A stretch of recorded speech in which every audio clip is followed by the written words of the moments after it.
Hi guys, magagawa nga pala tayo ng soup today. Bale, ito ay sa aking alagang bata. Ito nga pala yung gagawing kong soup. Ano siya? Giniling na baboy. Wala siyang kahit anong sangkap. Hindi siya nilagyan ng asin or paminta. Basta ano lang siya, giniling na baboy. Ang gagawin ko dito ay i-steam ko lang siya dito. Ayan, bali nakasalang na yung aking steam. Papakuluin muna natin siya bago ko ilagay ang aking pork.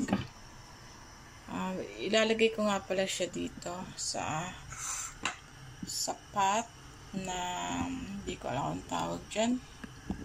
Parang Chinese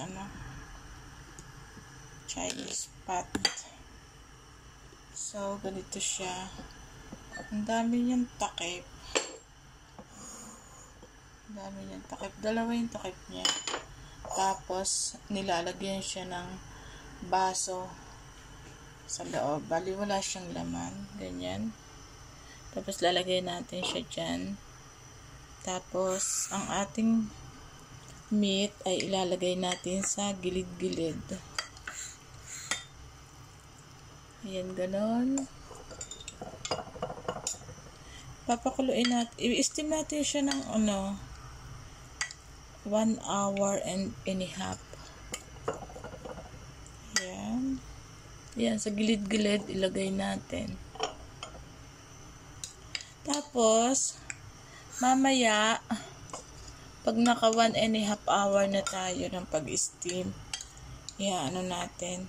Kailangan, tanggalin muna natin yung meat dyan. Tapos yung pinakang sabaw ay papasok siya sa ilalim ng baso.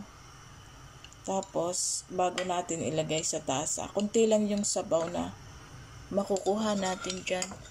Mga kalahating tasa. Awan ko kung anong vitamins makukuha dito. Sabi ng amo ko maganda daw to sa bata. Kaya pala ang energetic ng aking alagang bata.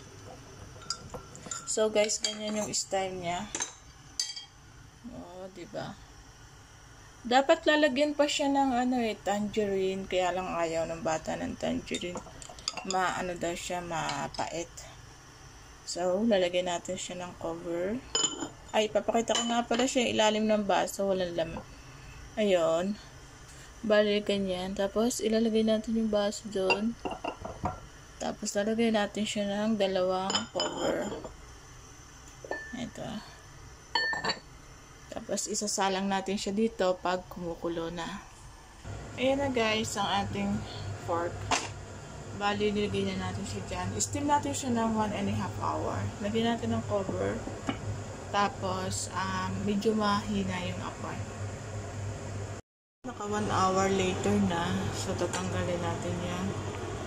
Tanggalin na natin yung meat sa loob.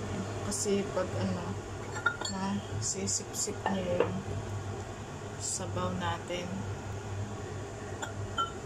Ayan, kung makikita niya, ayun.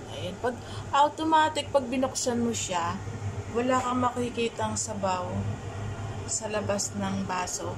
Lahat ng sabaw pumasok doon sa loob ng baso. So, ang gagawin natin ngayon ay tatanggalin natin yung meat. Ayan, wala siyang sabaw. Wala ako nakikitang sabaw sa labas ng baso. Andun siya lahat sa loob ng baso. So guys, ayan na.